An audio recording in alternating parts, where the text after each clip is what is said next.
अस्सलाम वालेकुम स्टूडेंट्स, उम्मीद है आप तमाम लोग खैरियत से होंगे। मेरा नाम मोहम्मद उमर खान है और आप देख रहे हैं दी लॉ चैनल। इस चैनल पर गुफ्तगू करते हैं हम लॉ, लैट, लॉ गैट और LLB 4 ईयर्स के हवाले से। तो अगर आप नए कैंडिडेट हैं, नए स्टूडेंट हैं, इस चैनल पर पहली बार तशरीफ लाएं तो इस चैनल को जरूर सब्सक्राइब करें ताकि इस तरह की मजीद अपडेटेड और लेटेस्ट वीडियोज हम आप तमाम कैंडिडेट्स की खदमत में बर वक्त शेयर कर सकें। आज का ये लेक्चर हमारा law admission test preparatory video series का एक और लेक्चर है जिसमें हम जनरल नॉलेज को डिस्कस करने वाले हैं। आप तमाम स्टूडेंट्स को प्रीवियस लेक्चर्स में मैंने बताया है कि जनरल नॉलेज का ये सब्जेक्ट 20 नंबरों पर मुश्तमिल है और आपसे इसमें जो है वो 20 MCQs पूछे जाते हैं। इसका मतलब ये है कि अगर आप इस सेक्शन को प्रिपेयर कर लेते हैं तो 20% आपका जो पेपर है वो यहाँ से इजीली क्लियर हो सकता है।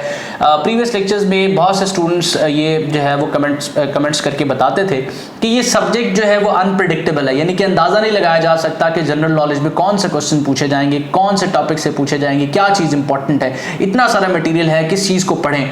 मटीरियल की एक्सेस होने की वजह से, यानी कि ज़्यादा मटीरियल मौजूद होने की वजह से इंटरनेट पर मुख्तलिफ और रिसोर्सेज पर ये कन्फ्यूजन पैदा हो जाती है कि क्या पढ़ना है और क्या नहीं पढ़ना। तो जनरल नॉलेज को प्रिपेयर करने के लिए सबसे पहले आपने 15 से 20 ऐसे टॉपिक्स की लिस्ट बनानी है जो आपके लॉ एडमिशन टेस्ट को प्रिपेयर करने के हवाले से इंपॉर्टेंट है। अब स्टूडेंट कहते हैं कि हमें कैसे पता चलेगा कि कौन सा इंपॉर्टेंट टॉपिक है, कौन सा इंपॉर्टेंट टॉपिक नहीं है। मैं डिस्क्रिप्शन में आपको एक वीडियो का लिंक दे रहा हूं, उसमें मैंने जनरल नॉलेज के पर्सपेक्टिव से जो भी टॉपिक्स इंपॉर्टेंट हैं जो आपने प्रिपेयर करना है या सबसे पहले जिनको प्रिपेयर करना है उनकी लिस्ट प्रोवाइड की गई है। आपने इस लेक्चर को सुनने के बाद उस लेक्चर को सुनना है और उससे अपनी प्रिपरेशन को स्टार्ट करना है। जिस तरीके से प्रीवियस लेक्चर में आपके साथ इंपॉर्टेंट क्वेश्चन शेयर किए गए हैं, मोस्ट रिपीटेड क्वेश्चन शेयर किए गए हैं और मुख्तलिफ एप्टीट्यूड टेस्ट में पूछे जाने वाले MCQ शेयर किए हैं, वही इस लेक्चर में शेयर किए जाएंगे ताकि आप जो है उन क्वेश्चन से एक तो कैटेगरी ऑफ क्वेश्चन का अंदाजा लगा सकें कि किस तरह के क्वेश्चंस पूछे जाते हैं और सेकेंडली आप ये आइडिया लगा सकें कि कौन से क्वेश्चंस ऐसे हैं जो इंपॉर्टेंट हैं जिनको आपको लाजमन प्रिपेयर करना है। तो बगैर वक्त ज़ाय किए हम अपने लेक्चर को स्टार्ट करते हैं। इस लेक्चर में मजीद आगे बढ़ने से पहले मैं आप तमाम स्टूडेंट्स को बता दूं कि अगर आप लैट और इसकी प्रिपरेशन के हवाले से अपडेटेड रहना चाहते हैं तो डिस्क्रिप्शन में हमारी कम्युनिटी का लिंक है, उसको लाजमी ज्वाइन कर लीजिए। कम्युनिटी को ज्वाइन करने के बाद आपने फॉलो पे क्लिक कर लेना है ताकि सारी अपडेट्स और जो मटेरियल वगैरह है वो आपको बर वक्त प्रोवाइड किया जा सके।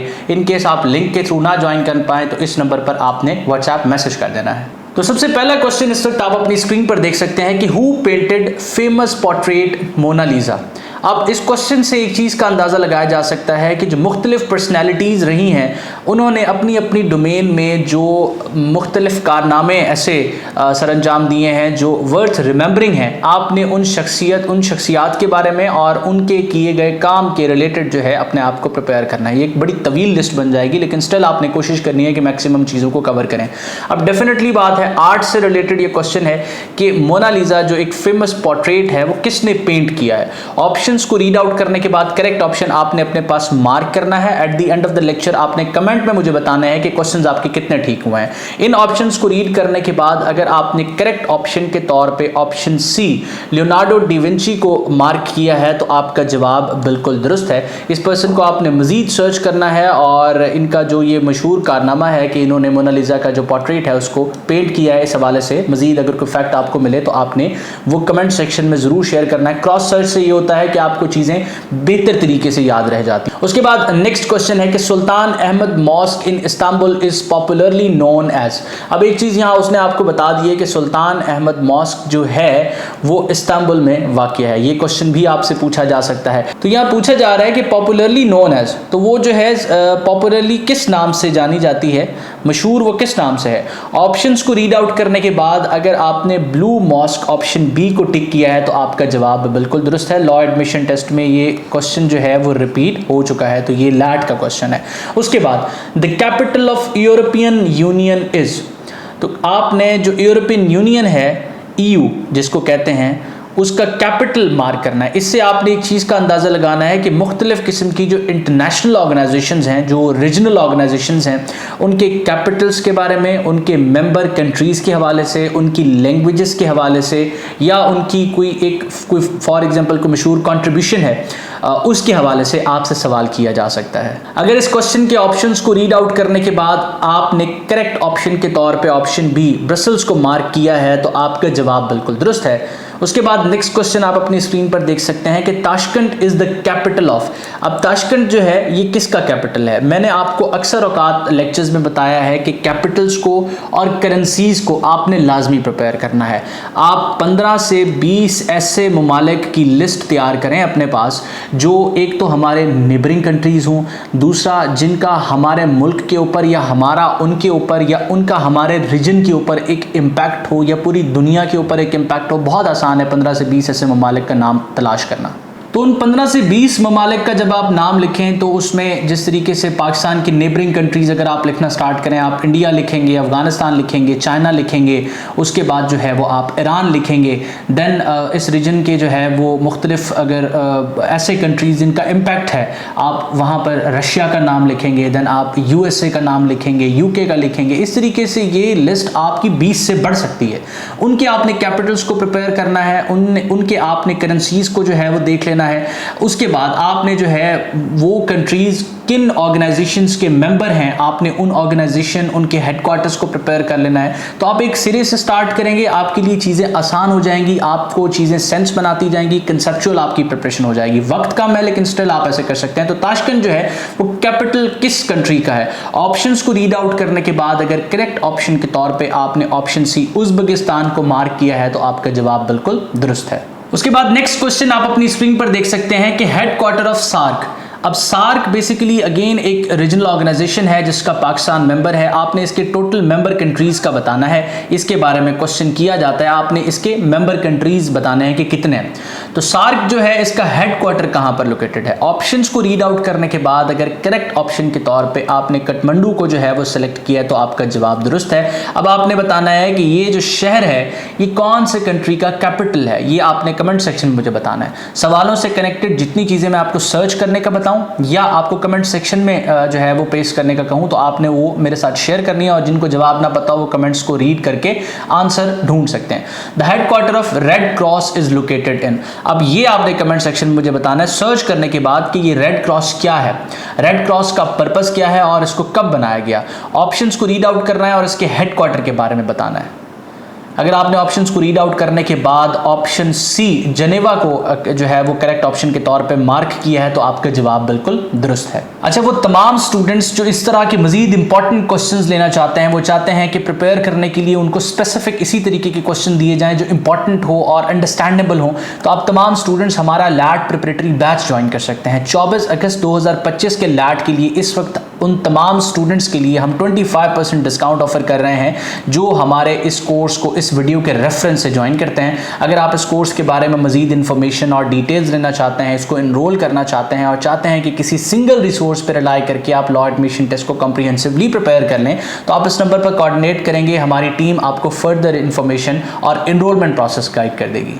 उसके बाद नेक्स्ट क्वेश्चन आप अपनी स्क्रीन पर देख सकते हैं कि Pakistan joined which international organization first.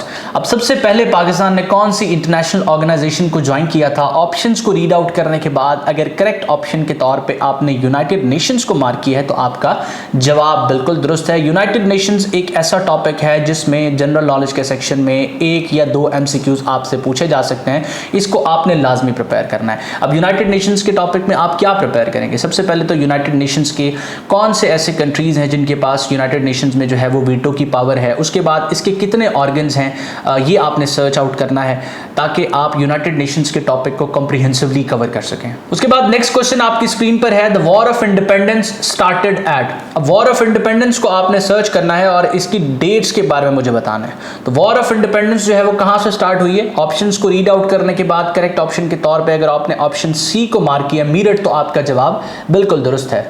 उसके बाद नेक्स्ट क्वेश्चन आपकी स्क्रीन पर है, the ends is the largest mountain range इन। अब एंड्स जो है वो एक लार्जेस्ट माउंटेन रेंज है। आपने एंड्स के बारे में मजीद फैक्ट्स को जरूर सर्च करना है। ये एक माउंटेन रेंज है और ये कहां पर लोकेटेड है? ऑप्शंस को रीड आउट करने के बाद अगर आपने ऑप्शन सी को मार्क किया है साउथ अमेरिका, तो आपका जवाब बिल्कुल दुरुस्त है। ये भी लॉ एडमिशन टेस्ट में क्वेश्चन जो है वो पूछा जा चुका है, लैट का क्वेश्चन है। उसके बाद कैपिटल ऑफ ताइवान, ताइवान का जो कैपिटल है वो कौन सा है? ऑप्शंस को रीड आउट करें और उसके बाद करेक्ट ऑप्शन बताएं। अगर आपने करेक्ट ऑप्शन के तौर पे ऑप्शन ए टाइप आई को जो है वो सिलेक्ट किया है तो आपका जवाब बिल्कुल दुरुस्त है। उसके बाद नेक्स्ट क्वेश्चन आप अपनी स्क्रीन पर देख सकते हैं, the republic is written by. मुख्तलिफ किस्म की जो इंपॉर्टेंट पब्लिकेशंस हैं उसके बारे में भी आपने सर्च करना है। सो रिपब्लिक किस सब्जेक्ट पे लिखी गई है ये आपने सर्च करना है ताकि आपको ये चीज भूले ना। So republic is written by, options को रीड आउट करें। अगर आपने ऑप्शंस रीड आउट करने के बाद करेक्ट ऑप्शन के तौर पे ऑप्शन सी प्लेटो को मार्क किया है तो आपका जवाब बिल्कुल दुरुस्त है। उसके बाद एवरीडे साइंस से रिलेटेड भी लॉ एडमिशन टेस्ट में जनरल नॉलेज के सेक्शन में पूछा जाता है। कंप्यूटर के क्वेश्चन भी जनरल नॉलेज के सेक्शन में पूछ लिए जाते हैं। क्वेश्चन है कि विच acid is produced in gastric juice of gall bladder. Options को रीड आउट करें। अगर आपने करेक्ट ऑप्शन के तौर पे हाइड्रोक्लोरिक एसिड ऑप्शन सी को मार्क किया है तो आपका जवाब बिल्कुल दुरुस्त है। उसके बाद अगेन एक इंटरनेशनल ऑर्गेनाइजेशन जो है OIC, उसके हेडक्वार्टर के बारे में पूछा जा रहा है। OIC के मेंबर कंट्रीज को आपने सर्च करना है और इसकी ऑफिशियल लैंग्वेजेस को आपने सर्च करना है। सो OIC का हेडक्वार्टर जो है वो कहां लोकेटेड है, ऑप्शंस को रीड आउट करके करेक्ट ऑप्शन अपने पास मार्क करें। अगर आपने करेक्ट ऑप्शन के तौर पे ऑप्शन ए जद्दा को मार्क किया है तो आपका जवाब बिल्कुल दुरुस्त है। उसके बाद Antarctica is located in, Antarctica जो है वो कहां पर लोकेटेड है आपने उसकी ज्योग्राफी बतानी है। ऑप्शंस को रीड आउट करें। अगर करेक्ट ऑप्शन के तौर पे आपने साउदर्न हेमिस्फीयर को सिलेक्ट किया है तो आपका जवाब बिल्कुल दुरुस्त है। उसके बाद नेक्स्ट क्वेश्चन आप अपनी स्क्रीन पर देख सकते हैं, नाइल एक ऐसा रिवर है जिससे रिलेटेड लॉ एडमिशन टेस्ट में अक्सर औकात क्वेश्चन पूछ लिया जाता है, तो ये भी उससे रिलेट कर रहा है कि gift of Nile, gift of Nile ये किसका टाइटल है। ऑप्शंस को रीड आउट करें। अगर करेक्ट ऑप्शन के तौर पे आपने इजिप्ट को मार्क किया है तो आपका जवाब बिल्कुल दुरुस्त है। ये जो इजिप्ट है ये हमेशा एसोसिएट होता है नाइल के साथ। उसके बाद टी स्कैपुला इज, अब आपने ऑप्शंस रीड आउट करना है और बताना है कि टी स्कैपुला जो है वो क्या चीज है। तो ये बेसिकली एक बोन है ह्यूमन बॉडी के अंदर। ऑप्शन डी इसका करेक्ट आंसर है। उसके बाद नेक्स्ट क्वेश्चन आप अपनी स्क्रीन पर देख सकते हैं कि गोटा canal is situated in. Options को रीड आउट करें। अगर करेक्ट ऑप्शन के तौर पे आपने स्वीडन को मार्क किया है तो आपका जवाब बिल्कुल दुरुस्त है। उसके बाद the Jupiter is a ball of, options को रीड आउट करें। अगर आप करेक्ट ऑप्शन के तौर पे ऑप्शन बी को मार्क कर चुके हैं तो आपका जवाब बिल्कुल दुरुस्त है। Jupiter is a ball of gases. Next question आप अपनी स्क्रीन पर देख सकते हैं कि which country has one the most FIFA world cups. अब सबसे ज्यादा फीफा वर्ल्ड कप्स जो है वो किस कंट्री ने जीते हैं। ऑप्शंस को रीड आउट करने के बाद अगर आपने ऑप्शन डी ब्राजील को मार्क किया है तो आपका जवाब बिल्कुल दुरुस्त है। देन रिवर नाइल से रिलेटेड एक और क्वेश्चन आप अपनी स्क्रीन पर देख सकते हैं कि river Nile flows mainly through. अब चाहे आपको इस सवाल का जवाब ना पता हो, आपने प्रीवियस क्वेश्चन सुना है तो आपको पता होगा कि मैंने बताया कि नाइल जो है वो एसोसिएट होता है इजिप्ट के साथ। तो रिवर नाइल जो है वो मेनली इजिप्ट की तरफ से बहता है। ठीक है, ये इसका करेक्ट आंसर है। जिस तरीके से मैंने आपको पहले बताया कि अगर आप चाहते हैं कि इस तरह से आप कॉम्प्रिहेंसिव प्रिपरेशन करें और आपकी प्रिपरेशन टू द पॉइंट भी हो तो आप जो है हमारा प्रिपरेटरी बैच ज्वाइन कर सकते हैं। इस नंबर पर कोऑर्डिनेट आपने करना है ताकि मजीद आपको तमाम की तमाम इंफॉर्मेशन और डिटेल्स प्रोवाइड कर दी जाएं। उसके बाद नेक्स्ट क्वेश्चन आप अपनी स्क्रीन पर देख सकते हैं कि when the stock market is going down it is called. तो जब स्टॉक मार्केट जो है वो नीचे जाती है, नीचे की तरफ जाती है, डाउन जाती है, तो हम उसको क्या कहते हैं? तो उसको हम कहते हैं जी बेयर मार्केट। जब स्टॉक मार्केट ऊपर की तरफ जाती है तो उसको हम कहते हैं बुल मार्केट। तो बेयर मार्केट इसका जो है वो दुरुस्त जवाब है। उसके बाद कंप्यूटर से रिलेटेड एक क्वेश्चन आप अपनी स्क्रीन पर देख सकते हैं, शॉर्टेस्ट की फॉर अनडू इज। तो कोई चीज आपने, कोई एक्शन आपने अनडू करना है तो उसके लिए शॉर्ट कट की क्या है। ऑप्शंस को रीड आउट करें। अगर करेक्ट ऑप्शन के तौर पे आप ऑप्शन ए को मार्क कर चुके हैं तो आपका जवाब बिल्कुल दुरुस्त है। कंट्रोल जी जो है वो अनडू करने के लिए, कोई आपने एक्शन टास्क परफॉर्म किया हुआ है उसको अनडू करने के लिए इस्तेमाल होती है। कंट्रोल सी कॉपी करने के लिए, कंट्रोल वी जो है वो पेस्ट करने के लिए। इसी तरीके से कंट्रोल ए जो है वो तमाम की तमाम जो मौजूद टेक्स्ट है या वहां एलिमेंट्स हैं उसको कॉपी करने के लिए, ऑल सेलेक्ट करने के लिए यूज होता है कंट्रोल ए। तो इस तरीके से आपने मुख्तलिफ शॉर्टकट कीज को भी जो है वो लाजमी प्रिपेयर करना है। जिस तरीके से प्रीवियस लेक्चर में मैंने आपको कंट्रोल पी प्रिंट की कमांड के बारे में बताया था। उसके बाद नेक्स्ट क्वेश्चन आप अपनी स्क्रीन पर देख सकते हैं कि हु इन्वेंटेड द टेलीफोन। अब टेलीफोन की इन्वेंशन से रिलेटेड क्वेश्चन है। इसका मतलब मुख्तलिफ किस्म की डिस्कवरीज और उसके बाद मुख्तलिफ किस्म की जो इन्वेंशंस हैं, इन दोनों टर्म्स का डिफरेंस भी आपने जानना है कि डिस्कवरीज और इन्वेंशंस एक दूसरे से कैसे मुख्तलिफ हैं। साथ साथ आपने मुख्तलिफ किस्म की इन्वेंशंस को और साथ इसके मुख्तलिफ किस्म के डिस्कवरीज को लाजमी प्रिपेयर करना है। तो इसका करेक्ट ऑप्शन जो है ऑप्शन बी है, Alexander Graham Bell. Mostly students को पता होगा, ये भी लॉ एडमिशन टेस्ट और मुख्तलिफ एप्टीट्यूड एप्टीट्यूड टेस्ट में बार बार पूछे जाने वाला क्वेश्चन है। उसके बाद नेक्स्ट क्वेश्चन आप अपनी स्क्रीन पर देख सकते हैं कि URL is the abbreviation of. Options को रीड आउट करें और करेक्ट ऑप्शन को मार्क करें। अगर आपने करेक्ट ऑप्शन के तौर पे ऑप्शन ए को मार्क किया है यूनिफॉर्म रिसोर्स लोकेटर, तो आपका जवाब बिल्कुल दुरुस्त है। इसी के साथ वो तमाम स्टूडेंट्स जो किसी बेहतरीन किताब पर रिलाय करना चाहते हैं, आप तमाम स्टूडेंट्स एलिमेंट्स ऑफ लैट के 10वें एडिशन पर रिलाय कर सकते हैं। ये किताब आप करीब तरीन स्टोर से भी खरीद सकते हैं। आपने मेक श्योर करना है कि ये द लॉ अकेडमी की तरफ से पब्लिश की गई किताब है। इस किताब के साथ आपको मॉडल पेपर्स, वर्ल्ड मैप और बबल शीट्स प्रोवाइड की जा रही हैं। और इसके अलावा अगर आप इसको ऑनलाइन ऑर्डर करना चाहें तो आप इस नंबर पर कोऑर्डिनेट कर सकते हैं। ये दोनों रिसोर्सेज, हमारा जो प्रिपरेटरी बैच है और ये जो किताब है, ये उसी सूरत में आपने लेनी है अगर आपको किसी रिसोर्स की जरूरत है, आप किसी एक स्पेसिफिक रिसोर्स से प्रिपेयर करना चाहते हैं। और अगर आप यूट्यूब चैनल से प्रिपेयर करना चाहें तो ये चैनल और इसकी वीडियोस आप तमाम बच्चों को असिस्ट करने के लिए मौजूद है। आपके जहन में कोई भी सवाल है, कोई चीज़ आपको कंफ्यूज कर रही है, आप हमारी टीम के साथ बिला झिझक इन टच आ सकते हैं और अपनी कंफ्यूजन को डिस्कस कर सकते हैं। मैं उम्मीद करता हूँ ये लेक्चर आपके लिए हेल्पफुल रहा। अपना बहुत सारा ख्याल रखिएगा, दुआ मुझे और मेरी टीम को जरूर याद रखिएगा। अल्लाह हाफिज़।